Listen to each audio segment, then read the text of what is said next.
matin la leçon de la foi enseignée par Jésus. Et na ya rune yibe wa tin ba zam so Jésus son kon. Il y a la leçon de foi, il y a la leçon de la foi. Tin ba zam so be me, tin le zam so be me.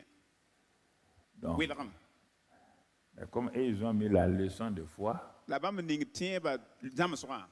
c'est vrai, c'est pas vrai. Bon, ya sira la pazanga. Bon, je vais les laisser comme moi j'ai envoyé ma parole. Ils se sont des bons maîtres. Ils ont changé ma parole. Ils ont mis la leçon de foi. Je vais les dire, descendre, venir m'enseigner ça.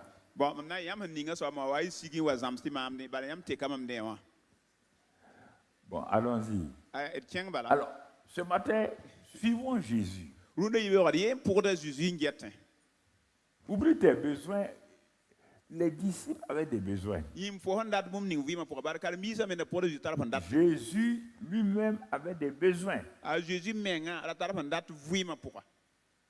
ne faut pas prendre la parole de Dieu, en faire ce que vous voulez, parce que vous avez tel besoin, Dieu doit faire comme ça, ou le Saint-Esprit. Non, non, si vous faites comme ça, non, c'est la Bible là. Je crois qu'il y a quelque chose qui ne va pas dans votre retour, mais je ne sais pas c'est quoi. Donc, avec ça, nous allons comprendre. Allons lire dans Marc 11, on le connaît, mais souvent les gens lisent, ils prennent. Il faut bien écouter et regarder. Marc 11, verset 12. Marc pile a yem le vers pile ibna kal ne ba ni mi la mer kelo son man gerun. Donc Jésus il était tout le temps avec ses disciples. Ce jour-là, quand il s'est levé, il a voulu, avec l'accord du Père, leur enseigner la foi de Dieu.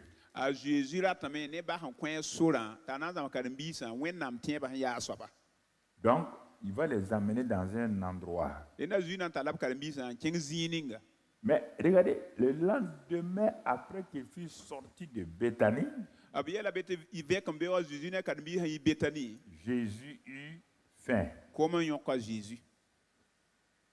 Il va se baser sur quelque chose pour enseigner ses disciples et toi et moi ce matin.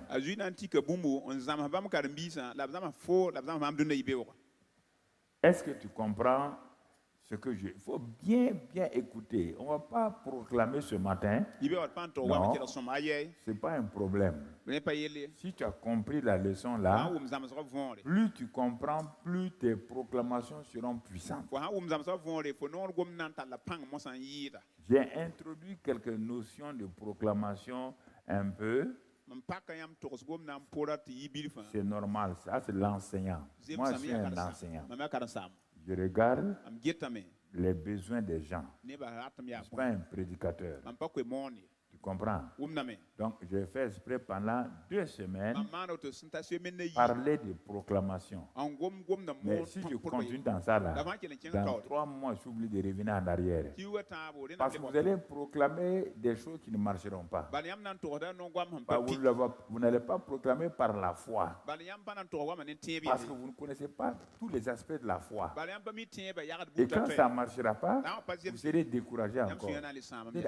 On dirait même Dieu. Donc, il vaut mieux combiner l'enseignement et la pratique pour que nous allions plus sûrement et certainement. Vous voyez? Bonjour Élie. Que Dieu te bénisse. Donc, nous allons voir le genre de foi. Jésus va leur dire le genre de foi que Dieu même utilise. C'est-à-dire que la foi de Dieu.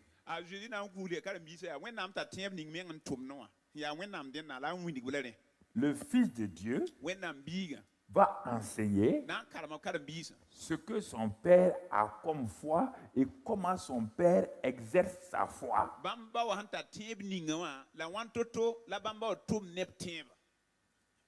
Arrête tes pensées. Arrête tes pensées. concernant la foi en un. On a déjà vu tout ça là. Mais ce matin-là, la leçon des choses, la leçon que nous allons, c'est comment donc Dieu utilise sa propre foi et cela nous est enseigné par son propre Fils.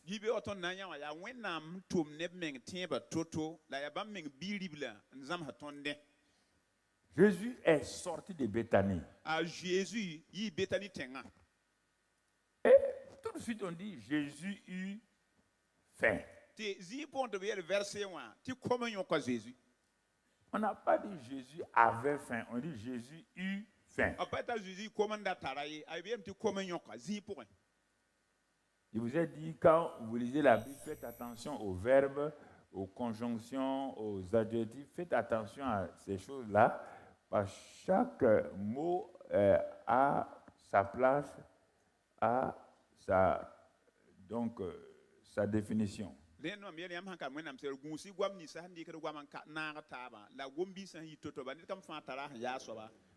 Nous continuons. Qu'est-ce qu'il est dit?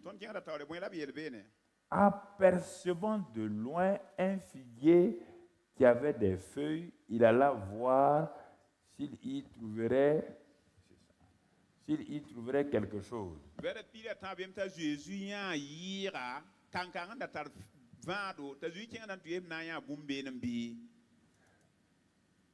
Et s'en étant approché, il ne trouva que des feuilles,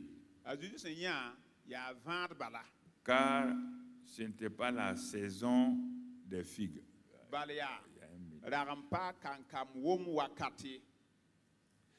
Ou bien arrêtez ça et puis il fonctionne avec ça. C'est mieux. Gloire à Dieu. Bon. Ok. Écoutez, c'est une leçon très importante. Je voudrais vraiment que les techniciens nous aident dans ça, que ça ne... Ouais. Donc, ici, depuis le matin, qu'est-ce que vous faisiez? Vous voyez? Vous êtes nombreux. Qu'est-ce que vous faisiez?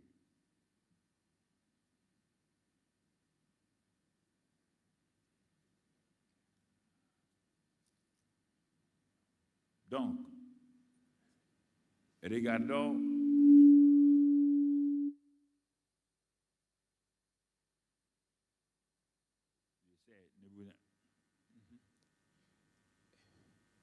Vous avez arrêté ça. Ça devait marcher correctement. OK.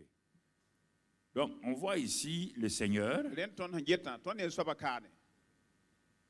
Il y a des choses qui ont l'air de se contredire dans le texte. Si on amenait un analyste, un gars qui ne connaît pas le Seigneur, d'analyser tout ça là, il va dire, mais il y a des contradictions ici là. Vous dites que Jésus avait faim. Jésus eut faim. Et il a aperçu de loin un figuier qui avait des feuilles.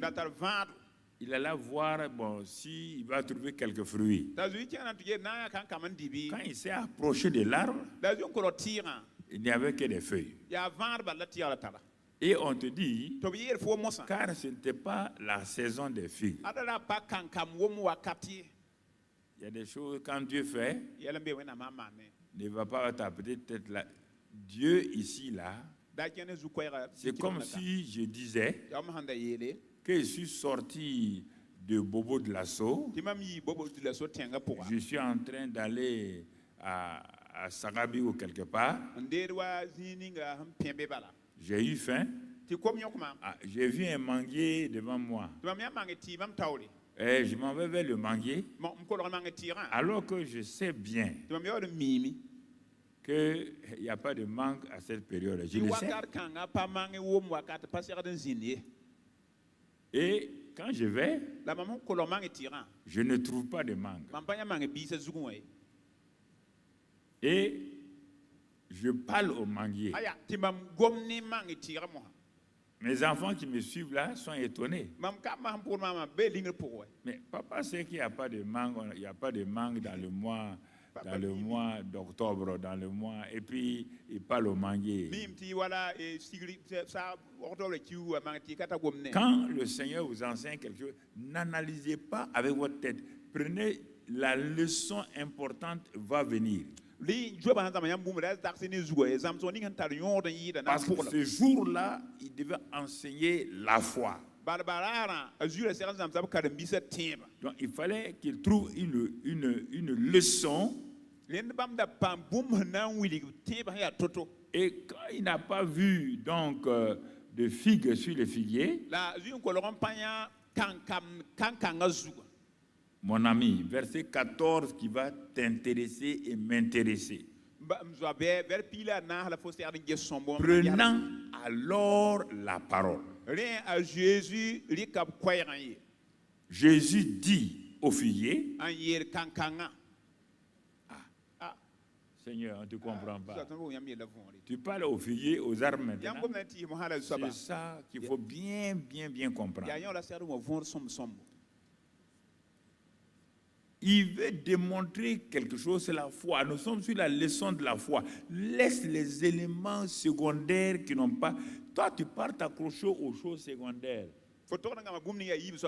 On dit qu'il a pris la parole. À partir du moment, sois attentif. Il y a une situation devant lui. Il dit, il prend la parole et il dit à l'arbre que jamais personne ne mange de ton fruit.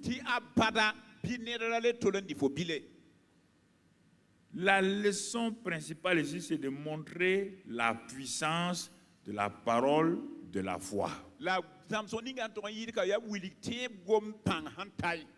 Mais sinon, je vais vous dire quelque chose là. Vous ne pouvez pas me contredire. Il n'y a pas de fruits sur l'arbre là. Jésus aurait pu dire quoi selon toi? Hein? Non, selon toi, non. Logiquement, j'aurais pu. Jésus a faim. Il trouve un arbre sans fruits. Il a faim. Selon toi, il aurait pu dire quoi? Que l'arbre l'apporte quoi? Non, c'est une leçon qui veut. Donc laisse ces aspects-là. Ne pas t'accrocher à ça. Il y a des gens qui s'accrochent à des choses sans tête ni queue. Il veut t'apprendre une leçon. D'abord la parole. Il prend la parole. Il dit la parole. Et il parle à sa montagne. Il parle. Il dit que plus jamais personne ne mange de son fruit. C'est le résultat. Puisque quand il va te faire la leçon plus tard,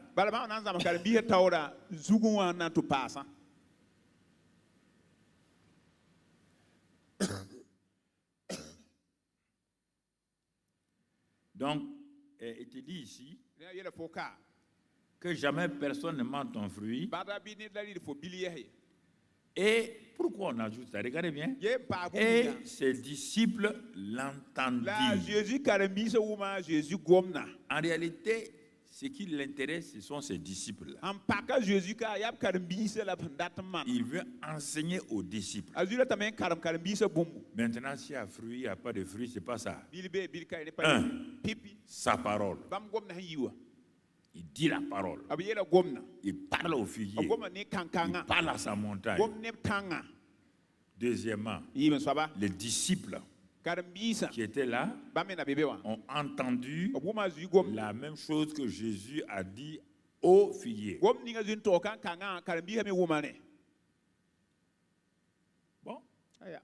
il continue. Parce que quand tu vas arriver on va arriver tout à l'heure dans Marc 11 là, tu vas comprendre. Il a parlé, il a dit. Ça veut dire qu'il croit que ce qu'il dit s'accomplit. Il a d'abord démontré à ses disciples, regardez, quelle que soit la situation, le problème, s'il y a ces 3 éléments, il a parlé. Quand il a parlé à un figuier, sa montagne. Les disciples l'entendirent.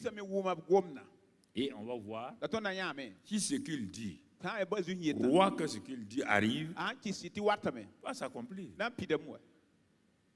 On va voir. Ou bien s'il a parlé au hasard. Bon, maintenant, il a continué le voyage. Il est arrivé à Jérusalem. Bon, etc. On va aller au verset 20 maintenant. Le matin en passe, Jésus est sorti. Quand il est sorti, il a pris la même route encore. Parce qu'il veut que ses disciples comprennent son enseignement. Donc, vous voyez là, ces jours-là, les disciples sont vraiment, vraiment concentrés sur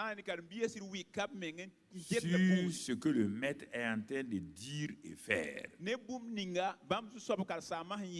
C'est pourquoi tout le temps, n'essayez pas de vous distraire parce qu'on fait des proclamations. Non.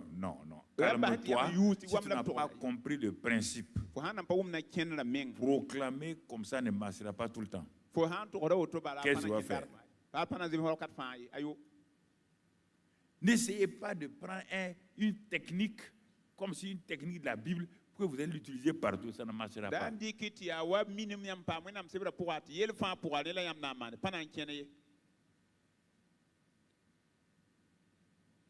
En passant, les disciples virent le figuier séché jusqu'aux racines. C'est une leçon rapide, il ne va pas laisser un mois et puis revenir. Il est en train de voyager partout. Le lendemain, ils virent le figuier là séché jusqu'aux racines. Jusqu'aux racines.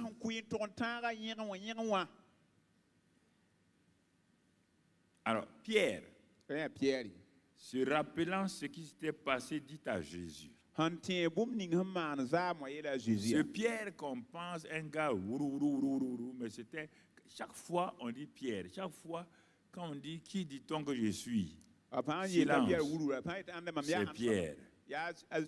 Quand il dit avancer en pleine eau, jetez vos filets pour pêcher, c'est encore Pierre. Pourtant c'était un homme wourourou.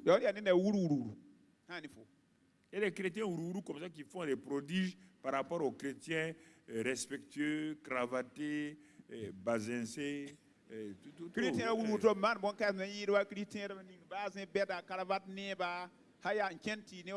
Faites attention. Mais il va trahir Jésus, ça ne fait rien. C'est pourquoi Jésus a dit ces gars-là, même s'il m'a trahi là, c'est par peur qu'il m'a trahi. Mais son cœur là, est ferme. C'est lui qui a fait le plus d'expérience de la foi parmi ses disciples. Quand partout tu vois, c'est Pierre. Marcher sur l'eau. Qui a marché sur l'eau? Qui a marché sur l'eau? Qui a dit à Jésus, dis une parole et moi je vais marcher sur l'eau? Tu vois. Ce n'est pas ton imperfection qui dérange Dieu. Non, il est imparfait, il a fait des péchés, mais regarde le gars est clair, il est net. Pierre, Jean est là, tout le monde est timide, personne ne veut parler.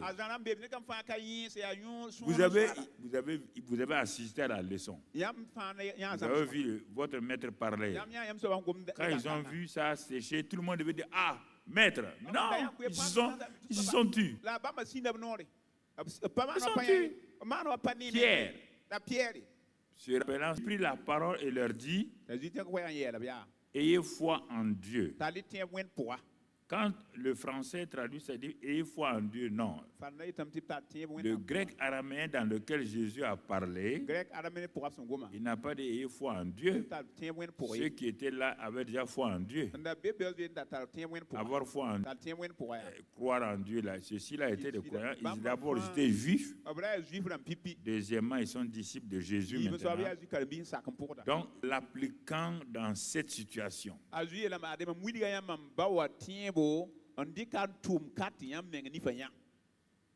partout où vous irez, comme le Père le fait, c'est par ça qu'il a créé le monde. Vous avez vu, non? Et le quoi, il a parlé et il a vu le monde être créé. C'est pourquoi ici, j'ai cru, j'ai parlé, et vous venez de voir les réponses. Cela veut dire, si le Père a agi comme ça, si moi j'ai imité le Père, vous ne pouvez pas faire autrement pour la foi que ce que nous deux nous avons fait. Écoutez-moi, vous ne pouvez pas. La foi de Dieu, la voilà. Il n'a pas de voilà ma foi. Il dit ayez foi en qui? En Dieu. C'est ayez les gens de foi. La manière dont Dieu agit, c'est ça. C'est comment alors? Il va, verset 23, il va montrer comment Dieu fait. C'est ce que lui a fait. Je vous le dis en vérité, si quelqu'un dit à cette montagne, Pierre, c'est pas ça que j'ai fait hier? Hein? C'est pas ça que j'ai fait hier devant vous? Hein? J'ai fait quoi? Il a parlé à qui? Mais répondez, je ne vous pose pas de lapin là. Il a parlé à qui?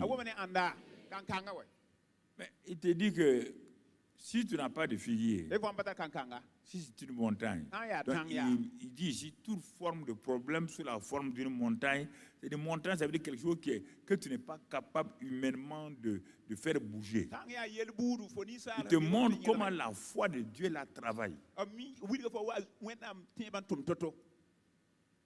Une montagne. Il n'a pas pris un petit caillou, hein?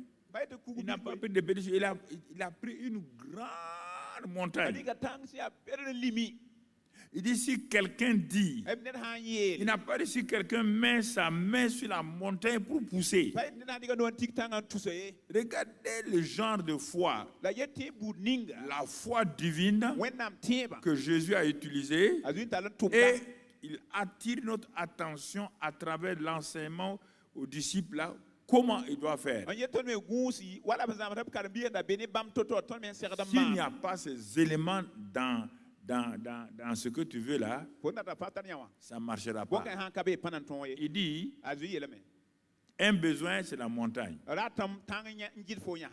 Jésus avait faim. Et il y a un figuier. Donc, le figuier est censé répondre. Il va parler au figuier. Et ici, si quelqu'un dit à cette montagne, ôte-toi de là et jette-toi dans la mer. Frère, écoutez-moi. Si quelqu'un dit à cette montagne, on n'a pas dit si quelqu'un frémit devant la montagne. On n'a pas dit si quelqu'un s'agite devant la montagne. La proclamation, ce n'est pas le temps d'agitation. La proclamation n'est pas un temps d'émotion ni de sentiment. Non. C'est ça que je m'arrête un peu. Il faut que j'enlève des choses pour que vous arriviez à une vraie proclamation sans obligatoirement croire que dans la proclamation, il faut balancer les bras, il faut faire ceci ou cela. Jésus n'en a pas fait, personne, les Moïse n'ont pas fait rien. Sinon, vous allez tomber dans le sentimentalisme. Donc, aujourd'hui, on a prié, parce que vous avez crié beaucoup, Vous avez gesticulé, ce n'est pas la prière, ça c'est gesticuler, ça s'appelle. Il faut qu'on. Je vais vous apprendre des choses claires.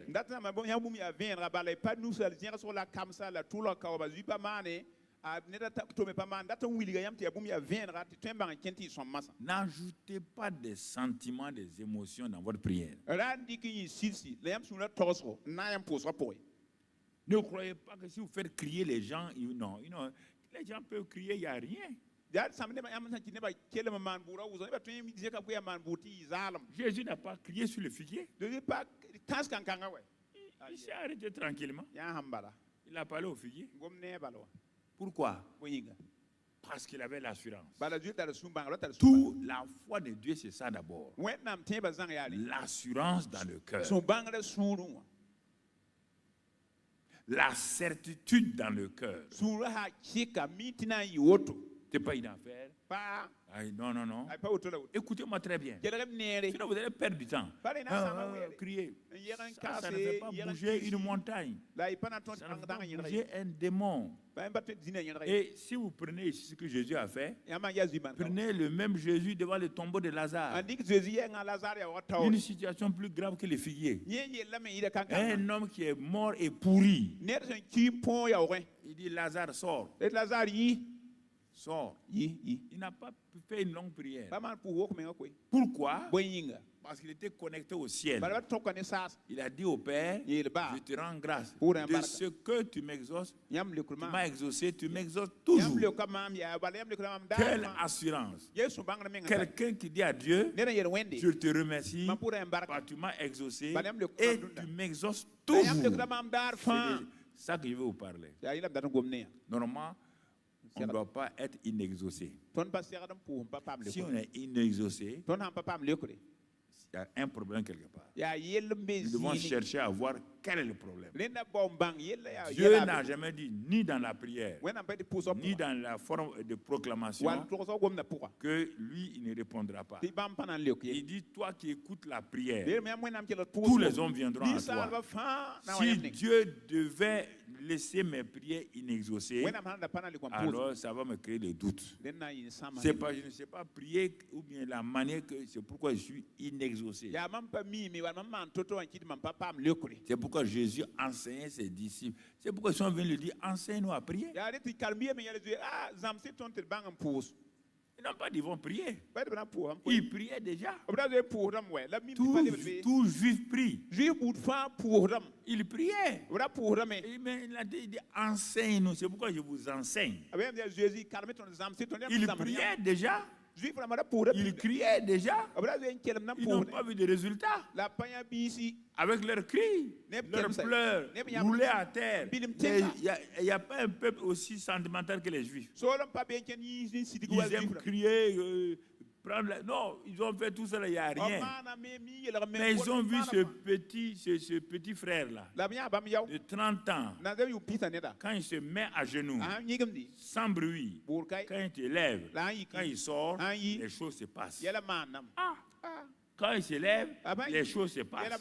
Quand il parle, les choses s'accomplissent. Ils ont dit non, il faut qu'on arrête. Ce qu'on a appris avec les Jean-Baptiste, c'est bien, mais on va laisser. Ils sont à lui demander. Toi, tu vas demander à Jésus. Jésus va t'enseigner une prière qui ne fonctionne pas. Non. Il va leur enseigner la prière qui fonctionne.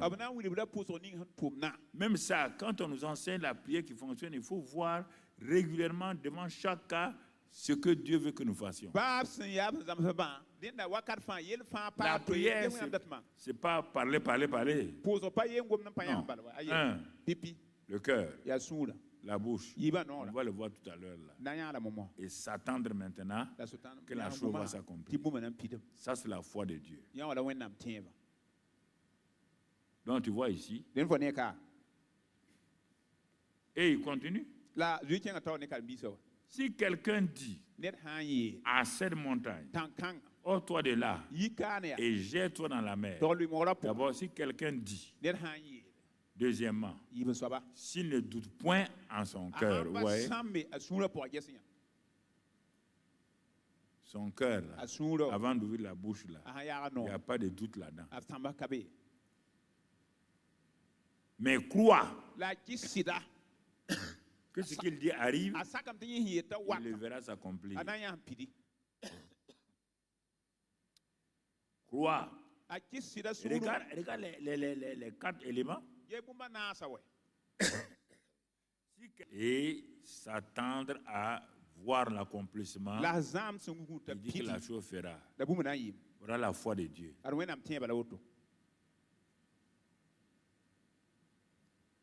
Voilà la foi de Dieu. Et c'est ce que Jésus a utilisé devant ses disciples.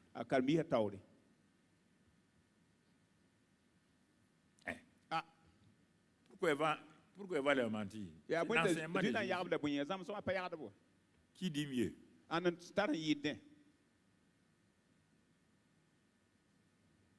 Regardez.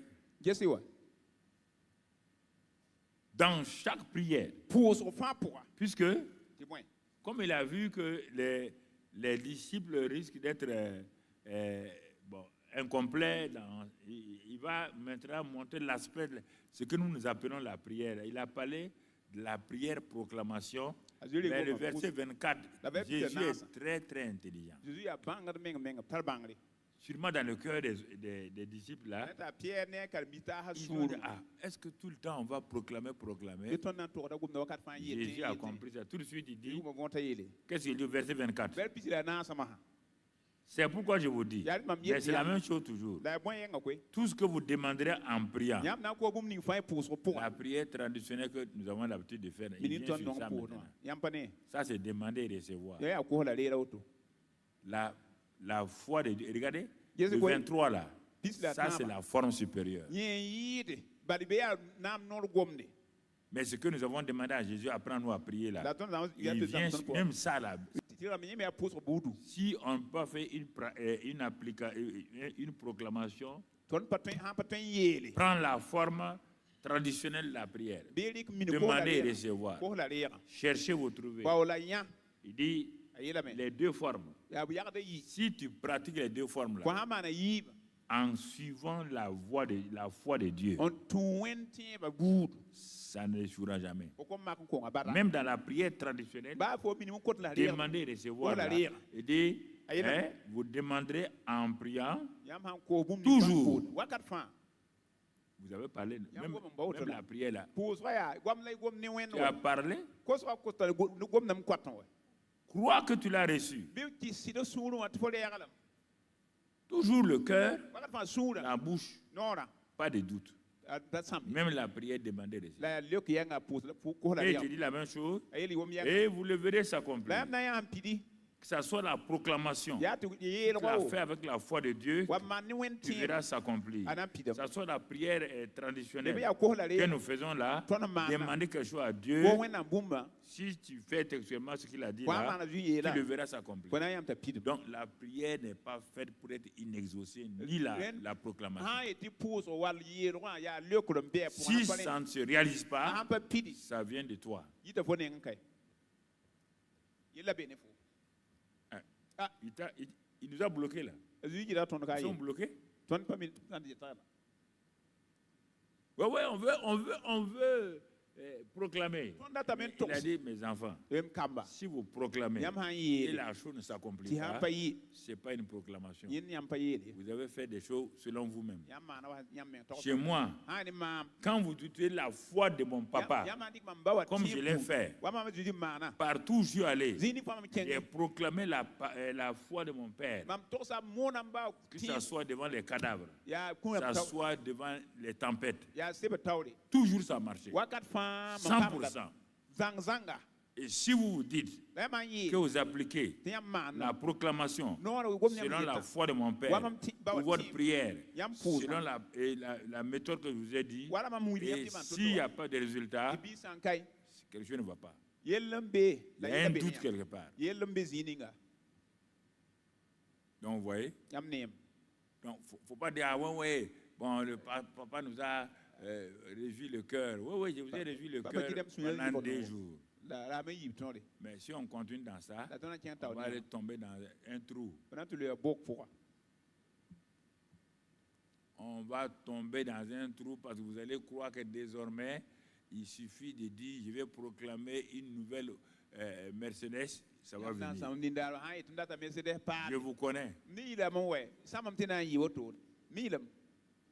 Viens, on va aller proclamer qu'on va avoir un avion. Viens, on va proclamer.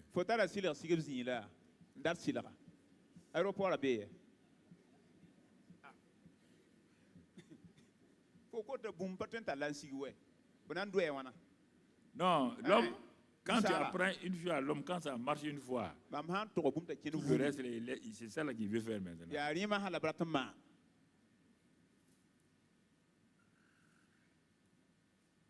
L'enseignant, c'est comment partir, aller. Le prédicateur, Jésus est mort. Voilà, il a pris vos péchés. Maintenant, c'est-à-dire quiconque crie, maintenant, soyez guéris. Soyez délivrés. Ça, c'est le prédicateur. L'enseignant, regardez, il les prend, il les amène. Il a pris un figuier. Un figuier innocent, il l'a maudit, il est mort. Figuier innocent. Mais ça a servi à une leçon à toi et moi aujourd'hui. Si le figuier n'avait pas accepté de faire comme ça là-haut, est-ce que toi et moi on va parler ça aujourd'hui? Il y a plein de choses dans la Bible comme ça.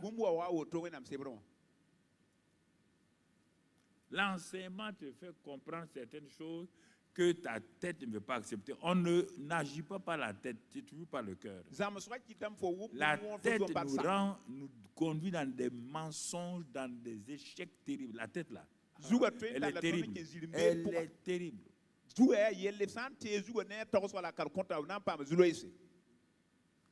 Croire dans mon cœur. La foi de Dieu. Croire dans mon cœur. Dire avec ma bouche. Sans douter. Et m'attendre à l'accomplissement. Croire dans mon cœur. Dire avec ma bouche.